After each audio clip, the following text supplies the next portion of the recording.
Então, pessoal, hoje eu trouxe para vocês aqui o nosso conteúdo de membrana e citoplasma, que vocês estavam com alguma dúvida, tá? Trouxe aqui, vou explicar para vocês de forma objetiva, para que vocês consigam compreender. Então, vamos lá. Membrana, tá? Membrana é a membrana plasmática, formada por duas camadas de fosfolipídios, certo? Esses fosfolipídios, eles se deslocam continuamente nela, não perdem o contato, certo? O que dá uma fluidez à membrana, certo? Ela é conhecida como modelo do mosaico fluido, tá? Esses fosfolipídios, eles têm uma parte que é hidrofílica e uma parte que é hidrofóbica. A parte mais arredondada, que é a cabeça dos fosfolipídios, nesse destaque que tem aí na imagem, ela tem o quê? É onde ele está voltada para a parte externa e interna da célula, que é a parte que tem líquido, já que ela é hidrofílica, certo? A cauda do fosfolipídio ela é hidrofóbica, tem até moléculas de colesterol próximas a ela. E por ser hidrofóbica, ela fica internamente, porque a parte da célula que não tem água, que não tem líquido, ok? A membrana plasmática, como eu já falei, mosaico fluido, ela possui duas camadas, a bicamada lipídica, que é de fosfolipídios, esses fosfolipídios que eu acabei de dar o exemplo para vocês. Nela também tem proteínas, que essas proteínas podem ser integrais, essas proteínas maiores que atravessam a camada, certo? Elas atravessam a camada dupla, a bicamada, são proteínas integrais. E tem as proteínas que ficam superficiais, essas proteínas que estão fixadas aí próximo da parte hidrofílica do fosfolipídio, tá? Que são proteínas periféricas, certo? São proteínas periféricas. Algumas dessas proteínas, elas vão se mover paralelamente à membrana, tá? Além disso, tem glicoproteínas e glicolipídios. Essas glicoproteínas e esses glicolipídios, eles vão formar aquilo que nós chamamos de glicocálix, certo? Então, vamos lá. A membrana plasmática, ela é formada por duas camadas. Essas duas camadas são de fosfolipídios. Fosfolipídios que tem a parte hidrofílica, que é a parte da cabeça do fosfolipídio, e a parte hidrofóbica, que ela não tem afinidade com líquido, com a água, tá? Tem proteínas que são proteínas integrais, que atravessam a bicamada. Essa bicamada, ela tem uma fluidez, esses fosfolipídios, eles se movimentam, eles se deslocam, mas sem perder o contato na membrana, ok? A membrana plasmática, gente, ela dá forma à célula, ela dá proteção à célula, ela seleciona tudo que entra e tudo que sai da célula, através da permeabilidade seletiva, porque tudo que precisa entrar e tudo que precisa sair da célula tem que passar pela membrana. Então, ela tem um processo chamado de permeabilidade seletiva, ela seleciona tudo aquilo que entra e tudo aquilo que sai da célula, que são os transportes que são feitos pela membrana, tá? Então, vamos lá. Para a gente entender esses transportes, a gente precisa compreender um pouco a relação entre concentração e o transporte, certo? Por quê? Nós temos células que são hipertônicas, células que são isotônicas e células que são hipotônicas. Mas para que isso aconteça, pessoal, a gente precisa lembrar do meio extracelular, certo? Então, vamos lá. A água, certo? Ela é o solvente, certo? No citoplasma, falando um pouco de citoplasma. No citoplasma, porque nós temos na célula, nós temos a membrana plasmática, nós temos o citoplasma e nós temos o núcleo, tá? Falamos um pouco da membrana. Só puxando um pequeno gancho para o citoplasma, tá? A água é o solvente.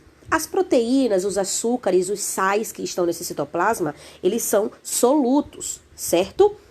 Para que essas substâncias elas entrem e elas saiam da membrana, através da membrana, da célula, a gente precisa ter algumas noções sobre meios hipertônicos e meios hipotônicos, certo? Então, vamos lá. Primeira coisa, certo? Vamos lá. Quando o meio, ele está hipertônico, meio que eu falo, gente, é o citoplasma. Significa que nele nós temos muitos sais, nós temos muitos açúcares, nós temos muito soluto, certo? nós temos muito soluto. Ou seja, quando o meio ele tem muito soluto, ele é o quê? Hipertônico, tá? O meio é hipertônico. E o que é que vai acontecer, tá?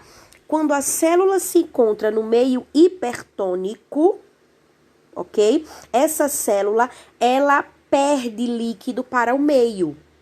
Ela perde o líquido para o meio. Vamos ver um exemplo funcional, exemplo do nosso dia a dia. Quando a gente está fazendo uma salada, certo? E que se tempera a salada e se coloca sal. O que que acontece com o alface? O alface, ele murcha. Por que ele murcha? Porque aquele meio que ele está hipertônico. Estando hipertônico, o que que vai acontecer? Essa célula vai perder água para o meio. Ou seja, ela vai murchar, certo? Ela vai ficar encolhida. Ela vai ficar encolhida, ela fica murcha porque o meio está hipertônico, certo? Quando o meio está isotônico, ou seja, a concentração de sais, essa concentração de solutos e dissolvente é igual ou próximo do igual, a célula fica normal. Por quê? Porque aquele meio está normal, tá igual, certo? Quando a gente tem um meio que ele é hipotônico, o que significa ser hipotônico? Ele tem menos soluto e tem mais solvente, tem mais o líquido, mais água. A célula, ela fica túrgida ou inchada.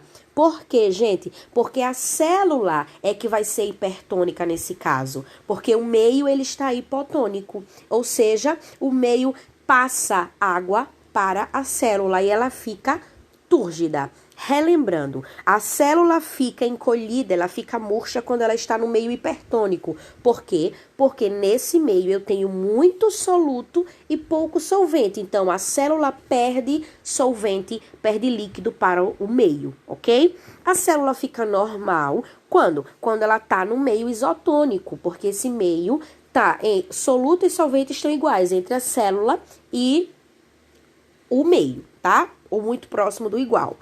A célula vai ficar túrgida ou inchada quando a gente falar que ela está no meio hipotônico. Por quê? Porque o meio tem pouco soluto. Ela tem mais soluto, então vai receber água daquele meio, ok? Entendido isso, a gente consegue agora passar para entender um pouco mais sobre os tipos de transporte que acontecem na célula, tá? Primeiro dele, tá?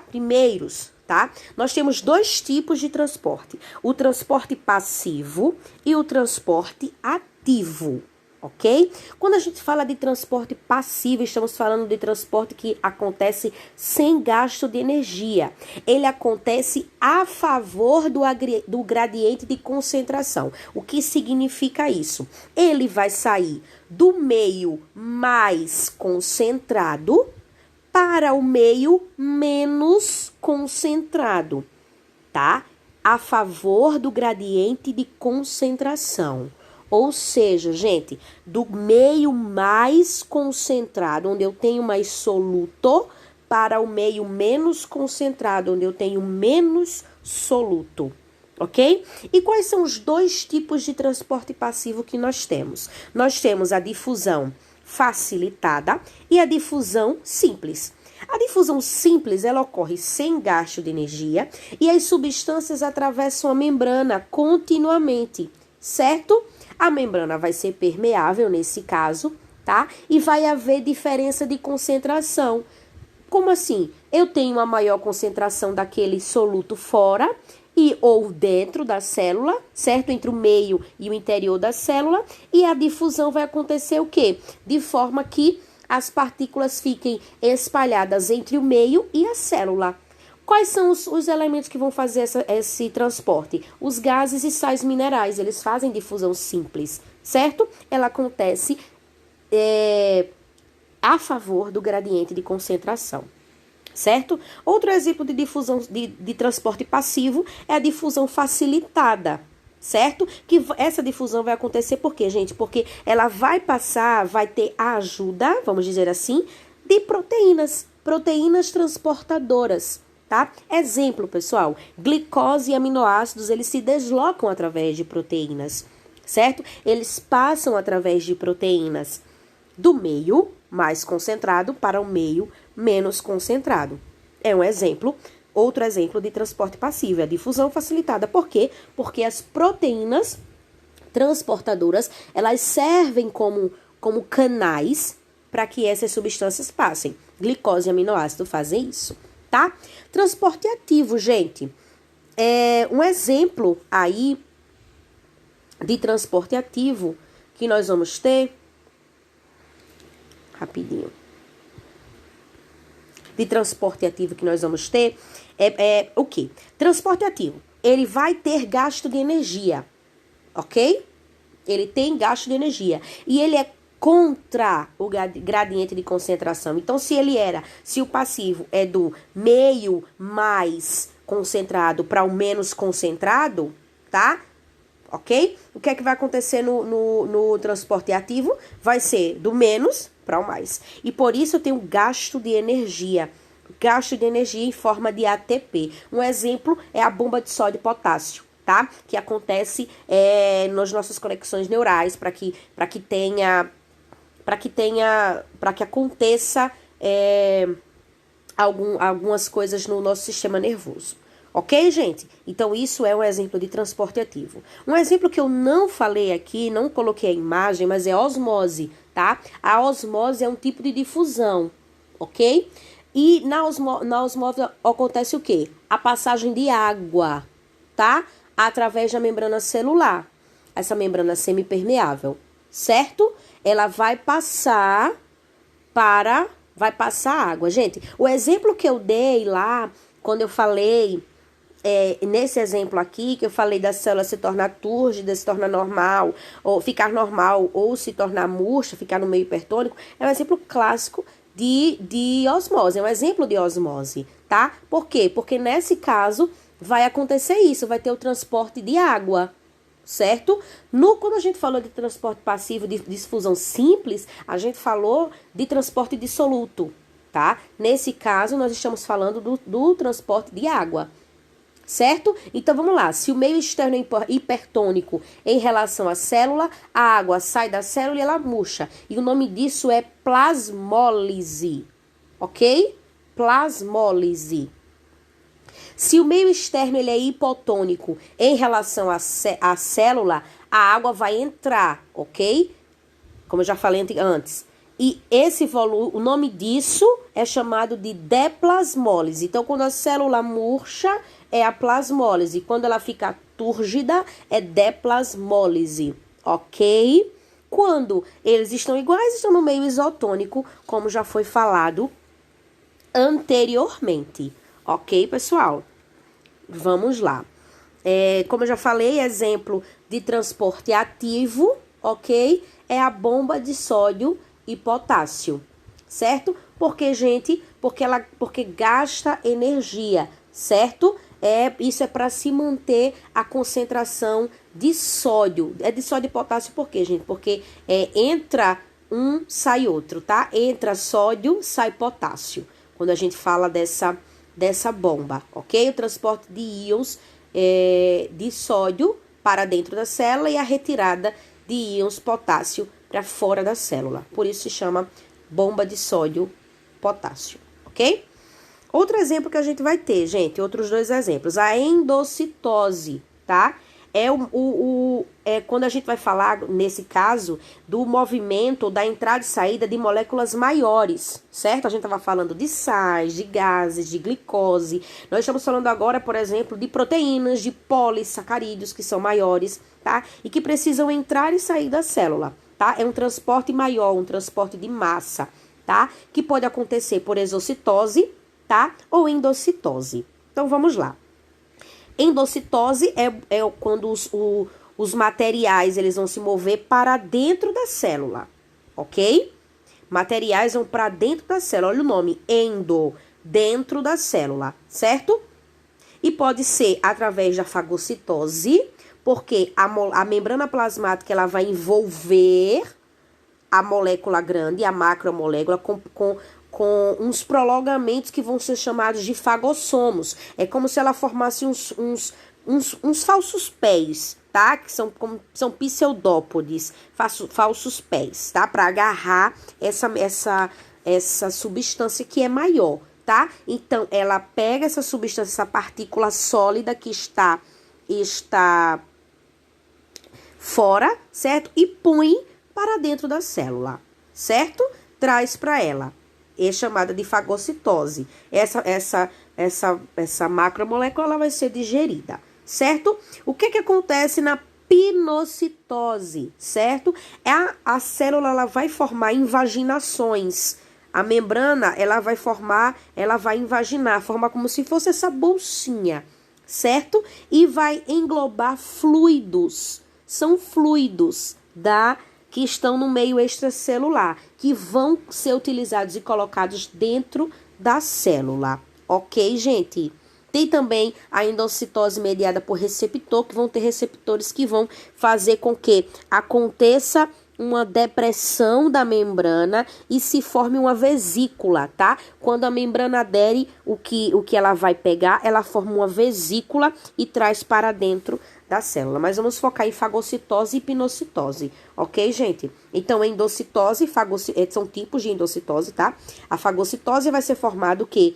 Pseudópodes, como se fossem os falsos pés, são os fagossomos, tá? Em que a partícula sólida, macromoléculas, que podem ser polissacarídeos, certo? Ou proteínas, vão ser colocadas para dentro do citoplasma e digeridas. Na pinocitose, vão ser fluidos, tá? Eu costumo dizer, isso é bem grosseiro, mas eu costumo dizer que a fagocitose é como se a célula estivesse comendo e a pinocitose é como se a célula estivesse tomando água, tá? Isso é bem grosseiro, tá, gente? Eu só tô usando esse exemplo para que vocês consigam fixar melhor como é que isso poderia acontecer, ok?